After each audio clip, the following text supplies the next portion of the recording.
সেটা বাজারের ক্ষেত্রে চাঁদাবাজিও হতে পারে, যে যত রকমের কাঁচা বাজার, পাকা বাজার, যত রকমের বাজার আছে, বাজারগুলোতেও কিন্তু চাঁদাবাজি হয়।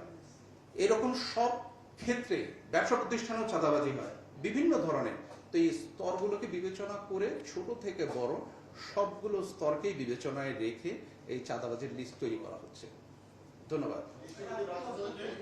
ঘটনাগুলো যে খুব সহসাই ঘটে তা না, কারণ তাদেরকে গ্রেফতার করা, তারা যেহেতু ধরাছোঁয়ার বাহিরে থাকে এবং তারা অনেক ধরনের ডিফেন্সিভ মেকানিজম তার ভেতরে গ্রহণ করে, সেগুলো আপনারাও জানেন। তাই তাদেরকে ধরাটা অত সহজও না, কিন্তু আমাদের প্রচেষ্টা কখনোই থেমে থাকে না। দিন শেষে একটা কথাই সবার জন্য প্রযোজ্য, কেউই আইনের শাসনের ঊর্ধ্বে না। একদিন হয়তো পার পেতে পারে, পরের দিন পার পেতে পারে, কিন্তু তৃতীয় দিন তার অবশ্যই আইনের আওতায় আসতেই হবে।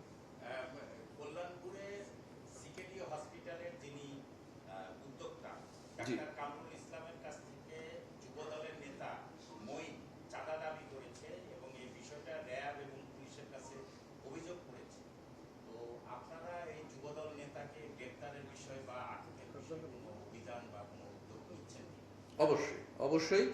এইটা আসলে আপনার তথ্যে হয়তো একটু সংশোধন আছে, সেটা হচ্ছে প্রাথমিকভাবে এই অভিযোগটা গিয়েছে পুলিশের কাছে এবং তারা এটা নিয়ে যাচাই বাছাই করছে। এবং বরাবরের মতন বলি, যখনই এই ধরনের তথ্যগুলো আমরা পাই, সাথে সাথে কিন্তু র্যাবের গোয়েন্দা দল এবং র্যাবের যে সংশ্লিষ্ট আভিযানিক দল, তারা কিন্তু হাতে হাত দিয়ে বসে থাকার আসলে আমাদের কোনো সুযোগ থাকে না। আমরা ছায়া তদন্ত তাৎক্ষণিকভাবে শুরু করে দিই। তাই এক্ষেত্রে আমাদেরও যে ছায়া তদন্তের কার্যক্রম সেটা চলমান আছে।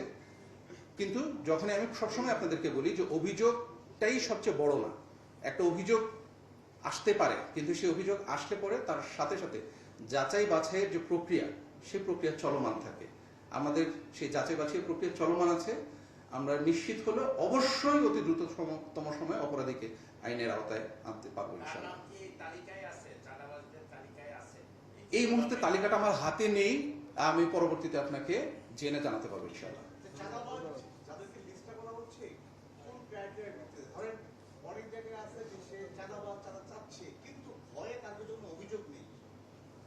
আমরা আসলে খুবই গুরুত্বপূর্ণ একটি প্রশ্ন করেছেন ভাই, আপনাকে ধন্যবাদ। কারণ আসলে চাঁদাবাজদের কিন্তু অনেক রূপ থাকে। শুধু মোটা দাগে আমরা অনেককে চাঁদাবাজ বলি, কিন্তু চাঁদাবাজির বিভিন্ন স্তর আছে এবং আমরা কিন্তু সবগুলো নিয়েই কাজ করছি।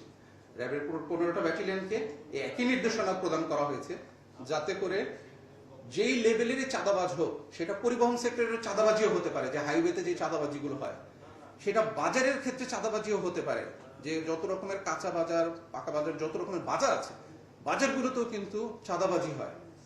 এরকম সব ক্ষেত্রে ব্যবসা প্রতিষ্ঠানেও চাঁদাবাজি হয় বিভিন্ন ধরনের। তো এই স্তরগুলোকে বিবেচনা করে ছোট থেকে বড় সবগুলো স্তরকেই বিবেচনায় রেখে এই চাঁদাবাজির লিস্ট তৈরি করা হচ্ছে। ধন্যবাদ।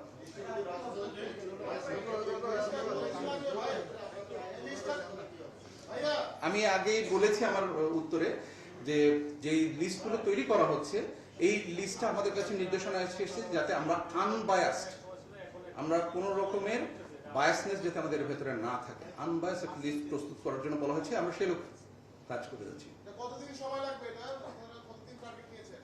আমরা এখানে দিন হিসেবে বলে নেই, এটা যত দ্রুত সম্ভব, কারণ এটা খুব দ্রুতই আমাদেরকে মাঠে নামতে হবে এমনই নির্দেশনা আছে ইনশাআল্লাহ। এটা আজকেও হতে পারে।